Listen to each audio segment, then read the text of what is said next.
Hello students, next है हमारा। सबसे पहले हम बुक स्टार्ट कर रहे हैं सीक्वेंस एंड सीरीज़ की, जो मैं करवा रही हूँ, और दूसरी जो दो बुक्स हैं वो आपकी मनीषा मैम करवाएंगी। तो सीक्वेंस एंड सीरीज़ वाली बुक में मैं सबसे पहले सेकंड चैप्टर स्टार्ट कर रही हूँ। चैप्टर नंबर सेकंड है सीक्वेंसेस करेंगे। और हमारी जो सेकंड यूनिट है वो स्टार्ट कर रहे हैं। फर्स्ट यूनिट फर्स्ट चैप्टर है, तो पहले हम सेकंड यूनिट करेंगे, ठीक है।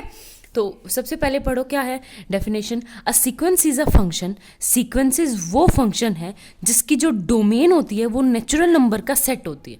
जिसकी डोमेन क्या होती है? नेचुरल नंबर का set. And range can be any set. जो रेंज है वो कोई भी सेट हो सकती है, ठीक है। कॉम्प्लेक्स नंबर नहीं हो सकता, प्योर कॉम्प्लेक्स। आयोटा वाले नॉट वैलिड होते हैं, और जो हमारी है कोई भी रियल नंबर का सेट हो सकता है। रेंज और डोमेन क्या होती है वो देखो। हमारे पास क्या होता है, कोई भी एक फंक्शन, ये बीच में फंक्शन डिफाइन होता है एफ, फंक्शन एफ, ठीक है। ये डोमेन से को डोमेन, ये क्या होता है? को डोमेन।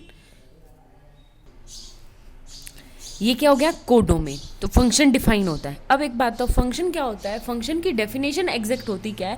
फंक्शन की डेफिनेशन होती है कि एक ऐसी मैपिंग, प्योर एक ऐसी मैपिंग डोमेन से कोडोमेन में, जिसमें जो डोमेन की हर एक एलिमेंट की इमेज क्या हो, यूनिक हो, उसको बोलते हैं फंक्शन। सबसे पहले तो हमारे पास क्वेश्चन ही होता है कि फंक्शन एग्जिस्ट कर रहा है या एग्जिस्ट नहीं कर रहा। तो अगर मेरी जो फंक्शन की डोमेन के हर एक एलिमेंट की जो इमेज है कोडोमेन में वो यूनिक हो, तो इसका मतलब फंक्शन हमारा एग्जिस्ट करता है, अदरवाइज फंक्शन एग्जिस्ट नहीं करता, ठीक है। ये तो बहुत अलग ही चीज़ होगी, function many many one one one one, वो चीज़ कभी और किसी दिन पढ़ेंगे। हमारे पास अभी सीक्वेंसेस क्या होती है? सीक्वेंसेस क्या होती है? कोई भी ए फंक्शन है, सीक्वेंस को रिप्रेजेंट करने का तरीका ए, ये नेचुरल नंबर का सेट होता है। नेचुरल नंबर का सेट यानी A1 A2 A3 A4 something this, ठीक है। यहाँ पे कोई भी आपके पास रियल नंबर का सेट एग्जिस्ट कर सकता है। तो ये क्या आ गया? ए से नेचुरल नंबर का सेट, क्या कोई भी रियल नंबर के सेट तक जो फंक्शन डिफाइन होता है उसको क्या बोलते हैं? सीक्वेंसेस, ठीक है। अब सीक्वेंसेस को रिप्रेजेंट कैसे करते हैं? सीक्वेंस को रिप्रेजेंट करने का तरीका होता है AN, ठीक। वही फिर कोडोमेन डालो। डोमेन नेचुरल नंबर का set A1 A2 A3 A4 A5 up to infinity. ये क्या होती है? हमारी सीक्वेंसेस। कोई एक एग्जांपल ले सकते हो। फॉर एग्जांपल मैं ले लूँ यहाँ पे 2n। तो नेचुरल नंबर पुट करो n इक्वल टू 1, तो ये क्या हो जाएगा? 2 4 6 8 10 12 14, ठीक है। ऐसे नेचुरल नंबर पुट होते जाएंगे। आगे बात समझ में? ये तो सिंपल सा एग्जाम्पल था आपका, किसका? सीक्वेंस का। सीक्वेंस क्या होती है? फिर से डिफाइन कर रही हूँ। सीक्वेंस वो फंक्शन होता है जिसकी जो डोमेन होती है वो नेचुरल नंबर का सेट होता है, और रेंज सेट का मतलब होता है कि जैसे इसकी इमेज ये है, इसकी इमेज, जो इमेजेस आएगी उसको बोलते हैं रेंज सेट। और ये हमेशा ध्यान रखना कि रेंज सेट हमेशा कोडोमेन के अंदर कंटेन होता है। डोमेन अलग, कोडोमेन अलग चीज़ है, रेंज सेट बहुत अलग चीज़ है, ठीक है। तो ये क्या होती है? रेंज सेट आपका कोई भी रियल नंबर का सेट हो सकता है। देखो नेक्स्ट है हमारे पास range of the sequence. Sequence की रेंज किसे बोलेंगे? The set of all distinct term. जितनी भी डिस्टिंक्ट टर्म होगी उन सब के सेट को क्या बोलेंगे? Range set. एग्जाम्पल के थ्रू आपको समझाती हूँ, आपको तुरंत समझ आ जाएंगे। मैं 3 एग्जाम्पल्स ले रही हूँ। एक तो मेरे पास है रेंज सेट, सीक्वेंस है -1 की पावर n, ठीक है। एक सिंपल सा है 2n, ठीक है। और एक सिंपल सा तीसरे वाला ले लूँ, कोई भी an है कि अगर मतलब ओड हो तो 1 और इवन हो तो 2, 2n। ठीक है, ये मेरे पास सीक्वेंस होगी। ठीक, अब पुट करो सबसे पहले सीक्वेंस क्या बनेगी, n को 1 पुट करेंगे तो -1, n को 2 पुट करेंगे तो 1, 3 पुट करेंगे तो -1, सेम ऐसे ही करते जाएंगे, 1 -1 1 -1 1 -1 1 -1 इस तरह, सॉरी। ठीक है, अब एक बात बताओ, इसमें हमारे पास डिस्टिंक्ट कितनी टर्म है, 1 -1 1 -1 1 -1, only 2 distinct term. 2 distinct term का मतलब है इसके रेंज सेट में आपके पास कितने एलिमेंट होंगे, सिर्फ 2, 1 एंड -1। ठीक है, सेम अब 2n को करना, n को 1 पुट करूंगी तो 2 4 6 8 10 12 दिस। ठीक है, अब एक बात बताओ, इसके रेंज सेट में कितने एलिमेंट्स होंगे, ये सारी की सारी टर्म्स क्या है, अपने आप में डिस्टिंक्ट टर्म है, और डिस्टिंक्ट टर्म है तो रेंज सेट कुछ नहीं, ये पूरा खुद ही एक रेंज सेट बन जाएगा। आगे बात समझ में।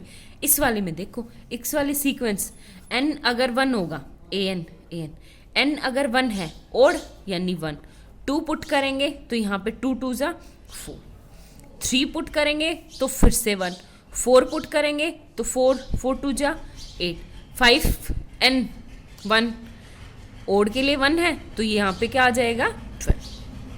ठीक है, इस तरह मेरे पास टर्म बनती जाएंगी। अब एक बात बताओ, हमें रेंज सेट में लेना क्या है, डिस्टिंक्ट टर्म क्या हो जाएगी, अब बेशक मेरे पास 1 बार बार आए, हमें सिर्फ कितनी बार चाहिए 1, तो हमारे पास रेंज सेट क्या आ जाएगा 1 4 8 12 यानी 4 का मल्टीपल।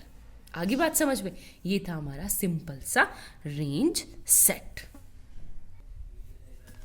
नेक्स्ट है हमारे पास कांस्टेंट सीक्वेंस। कांस्टेंट सीक्वेंस क्या होती है, वो सीक्वेंस जिसको सिंपल an इक्वल टू क्या आ जाए c for all n belongs to c। For example मैं लिख दूं किसी सीक्वेंस को an इक्वल टू 2।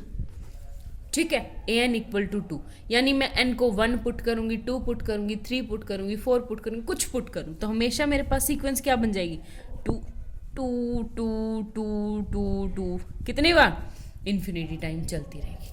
ठीक है, तो ये सीक्वेंस क्या आ गई मेरे पास, कांस्टेंट सीक्वेंस। और जो कांस्टेंट सीक्वेंस होती है वो क्या होती है, सीक्वेंस कभी भी फाइनाइट नहीं होती।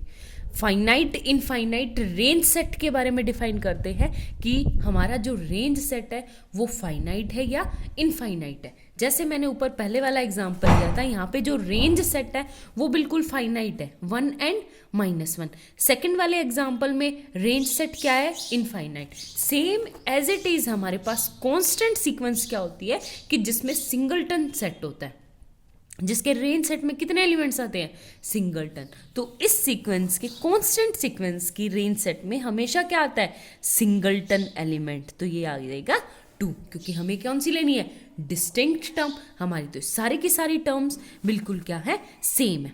आगे बात समझ में। अब आप लोगों का मेन टॉपिक शुरू होता है, bounded and unbounded. Bounded and unbounded. ठीक है, ये ध्यान से पढ़ना। बाउंडेड मतलब बंधा हुआ, जिसको नीचे का सेट हमें पता हो, ऊपर की लिमिटेशन पता हो, उसको क्या बोलते हैं, बाउंडेड। अनबाउंडेड जिसके ऊपर कोई लिमिटेशन नहीं होती, वो क्या होता है हमारा, अनबाउंडेड। ठीक है, तो बाउंडेड, अब आप लोगों के पास 2 टर्म्स होती है। एक तो होता है बाउंडेड बिलो, एक होता है बाउंडेड अबव। ठीक है, बाउंडेड बिलो मतलब जिस सीक्वेंस जो है वो मेरे को नीचे से कैसा एलिमेंट मिल जाए कि सीक्वेंस के सारे एलिमेंट क्या हो, उससे बड़े हो, तो वो होता है बाउंडेड बिलो। दोबारा से समझो, बाउंडेड बिलो किसे बोलेंगे, बाउंडेड बिलो हमारा वो सेट होता है कि कोई एक सीक्वेंस है हमारे पास an, ये क्या है मेरे पास सीक्वेंस, मेरे को एक ऐसा नंबर मिल जाए बिलो के, कि ऐसा नंबर मिल जाए कि सीक्वेंस के सारे एलिमेंट उससे क्या हो, बड़े हों, यानी वो क्या हो गया मेरा bounded below. Same as it is bounded above. Bounded above का मतलब है कि कोई भी एक सीक्वेंस है मेरे पास an, मेरे को एक ऐसा नंबर मिल जाए, कैपिटल के बोल लो, ये बाउंडेड बिलो के लिए स्मॉल के एंड बाउंडेड अबो के लिए कैपिटल के, तो एक ऐसा एलिमेंट मिल जाए कि सारी की सारे एलिमेंट जो है सीक्वेंस के वो क्या हो, छोटे हों, तो उसको बोलते हैं बाउंडेड अबो। ठीक है, बिलो का मतलब सारे के सारे एलिमेंट क्या हो, बड़े हो, सबसे छोटा एलिमेंट हमें मिल जाए, बाउंडेड बिलो सबसे छोटा एलिमेंट सीक्वेंस से। अबो का मतलब होता है सबसे बड़ा मिल जाए, और इन दोनों को मिला के क्या होता है आपके पास बाउंडेड। बाउंडेड का मतलब छोटा भी मिल जाए, बड़ा भी मिल जाए, यानी ए एन क्या हो, किसी कैपिटल के से तो छोटा और स्मॉल के से बड़ा, तो वो होती है हमारे पास बाउंडेड सीक्वेंस। आगे बात समझ में, same as it is unbounded. Unbounded का मतलब है हमें ऐसा कोई के नहीं मिला, उसका कंट्राडिक्शन हो जाएगा कि ऐसा कोई केम नहीं मिला कि उससे सीक्वेंस क्या हो, छोटे। सेम ऐसे बाउंडेड अनबाउंडेड अब होगा कि ऐसा कोई नंबर हमें नहीं मिला कि जिससे सारे के सारे एलिमेंट्स क्या हो, छोटे हो। ठीक है, तो ये होती है बाउंडेड और अनबाउंडेड की डेफिनेशन। आई थिंक आप लोगों को समझ आ गई होगी, और आप अपनी बुक में डिटेल में अपनी डेफिनेशन रीड कर सकते हो। मोस्ट इंपॉर्टेंट जो कंसेप्ट है सिर्फ यही है कि ऐसा नंबर मिल जाए, बाउंडेड बिलो के लिए ऐसा नंबर मिल जाए कि सारे के सारे सीक्वेंस क्या हो, उससे बड़ी हो। सॉरी। और इसमें वाले में क्या हो जाएगा, बाउंडेड अबो वाले, कि एक ऐसा नंबर मिल जाए कि सारे के सारे एलिमेंट्स क्या हो, उससे छोटे हो, तो उस सीक्वेंस को क्या बोलते हैं, बाउंडेड सीक्वेंस। और इससे उल्टा क्या हो जाएगा आप लोगों के पास, अनबाउंडेड। अनबाउंडेड का मतलब होता है जिसमें ऐसा नंबर हमें ना मिले। ठीक है, ये आप लोगों की डेफिनेशन है, मोस्ट इंपॉर्टेंट, बेसिक चल रहा है, आप लोग कर लो।